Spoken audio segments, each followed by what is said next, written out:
Welcome to vision academy. நம்ம daily current affairs பார்த்துட்ருக்கோம். இன்றைக்கான current affairs Tamil. Date 27th March 2019. முதல்ல நம்ம இந்திய நிகழ்வுகளை பார்ப்போம். இந்திய விமானப்படையில் புதிய வகை CH-47F என்ற சினுக் ஹெலிகாப்டர்கள் இணைந்து கொள்ளப்பட்டது.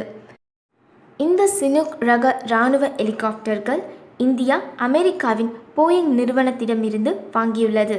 இதற்கான ஒப்பந்தம் கடந்த செப்டம்பர் 2015 கையெழுத்தாகியுள்ளது. இராணுவத்தில் பயன்படுத்தப்படும் சிறிய ரக பீரங்கிகள், தளவாடங்கள், எரிபொருள் ஆகியவற்றை எடுத்து செல்வதற்கும் பேரிடர் மீட்பு பணிக்கும் இந்த ஹெலிகாப்டர்கள் பயன்படும்.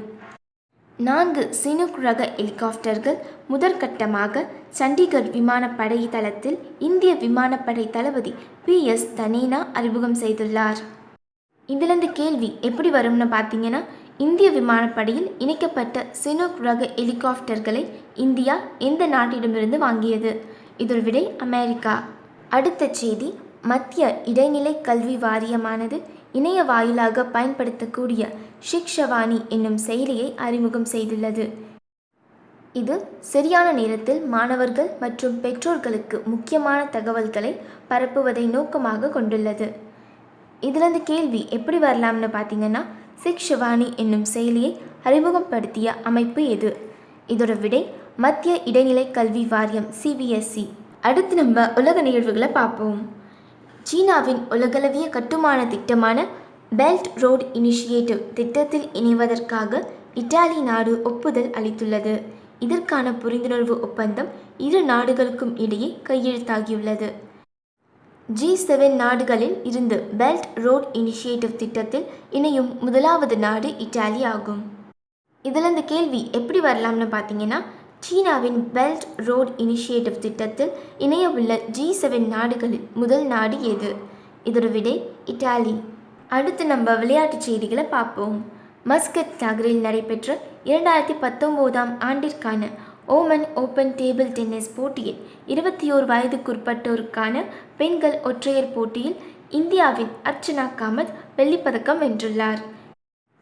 இப்போட்டியில் ஜப்பானின் சாக்சுகி ஓடோ தங்கப்பதக்கம் வென்றுள்ளார்.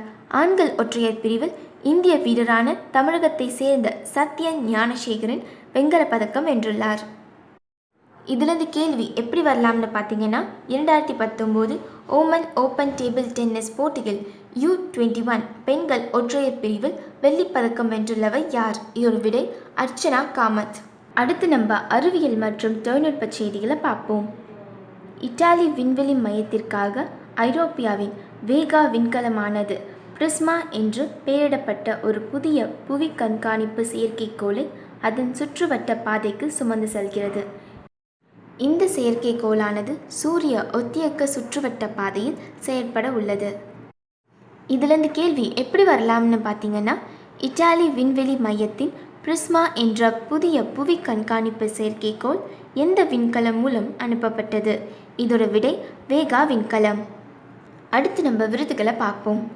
பாகிஸ்தான் நாட்டின் தேசிய நாள் விழா 23/3/2019 கொண்டாடப்பட்ட விழாவில் சிறப்பு விருந்தினராக பங்கேற்ற மலேசிய பிரதமர் மஹதீர் முகமது அவர்களுக்கு பாகிஸ்தான் நாட்டின் குடிமக்களுக்கு வழங்கப்படும் நிஷான்-இ-பாகிஸ்தானி எனப்படும் மிக உயரிய விருது வழங்கப்பட்டு கௌரவிக்கப்பட்டது.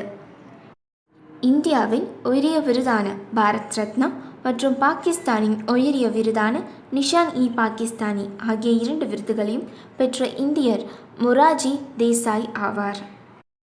இதிலிருந்து கேள்வி எப்படி வரலாம்னு பார்த்தீங்கன்னா, பாகிஸ்தானின் மிக உயரிய விருதான நிஷான்-இ-பாகிஸ்தானி விருது சமீபத்தில் யாருக்கு வழங்கப்பட்டது?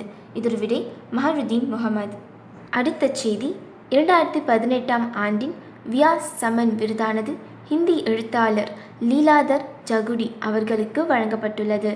KK பிர்லா அறக்கட்டளையால் ஜித்னே லோக் உட்னி பிரேம் கவிதைகள் தொகுப்பிற்காக இவ்விருது வழங்கப்பட்டுள்ளது. இதிலிருந்து கேள்வி எப்படி வரலாம்னு பார்த்தீங்கன்னா, 2018 ஆண்டின் வியாஸ் சமன் விருது யாருக்கு வழங்கப்பட்டது? இதோட விடை லீலாதர் ஜகுடி. அடுத்து நம்ம முக்கிய தினங்களை பார்க்கலாம்.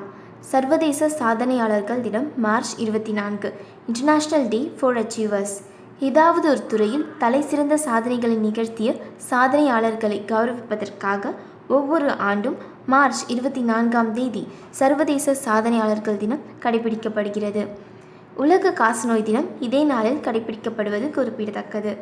இதிலிருந்து கேள்வி எப்படி வரலான்னு பார்த்தீங்கன்னா, சர்வதேச சாதனையாளர்கள் தினம் எந்த நாளில் கடைபிடிக்கப்படுகிறது? இதோட விடை மார்ச் 24. இவ்வளோ நேரம் நம்ம கரண்ட் அஃபேர்ஸ் பார்த்துட்டு இருந்தோம். இப்போ நம்ம நேற்று கேட்ட குவிஸ் கொஷின்ஸ்க்கான ஆன்சர்ஸை பார்ப்போம். தமிழகத்தின் 33வது மாவட்டம் கள்ளக்குறிச்சி எந்த மாவட்டத்தில் இருந்து பிரிக்கப்பட்டது? இதோட விடை விழுப்புரம். அகில பாரத கவி சம்மேளம் என்ற திருவிழா எங்கு நடைபெற்றது? இதோட விடை சென்னை. யுஜிசி விரிவாக்கம் என்ன? இதோட விடை யூனிவர்சிட்டி கிராண்ட்ஸ் கமிஷன். திருஷ்ணா எரிவாயு திட்டம் எந்த மாநிலத்தில் அமைக்கப்பட்டுள்ளது? விடை திரிபுரா. அடுத்த கேள்வி, இந்திய மகளிர் குத்துச்சண்டை வீராங்கனைகளுக்கான தலைமை பயிற்சியாளர் யார்? இதோட விடை முகமது அலி கமர். இவ்வளோ நேரம் நம்ம நேற்று குவிஸ்க்கான ஆன்சர்ஸை பார்த்துட்டு இருந்தோம். இப்போ நம்ம இன்னைக்கான குவிஸை பார்க்கலாம். 45வது இந்திய சுற்றுலா மற்றும் தொழில்நுட்ப பொருட்காட்சி கருப்பொருள் என்ன?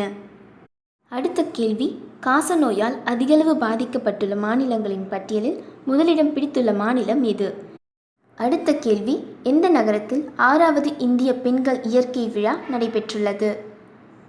4வது கேள்வி, ஒரு குடும்பம் ஒரு வேலை என்ற திட்டத்தை தொடங்கியுள்ள மாநிலம் எது?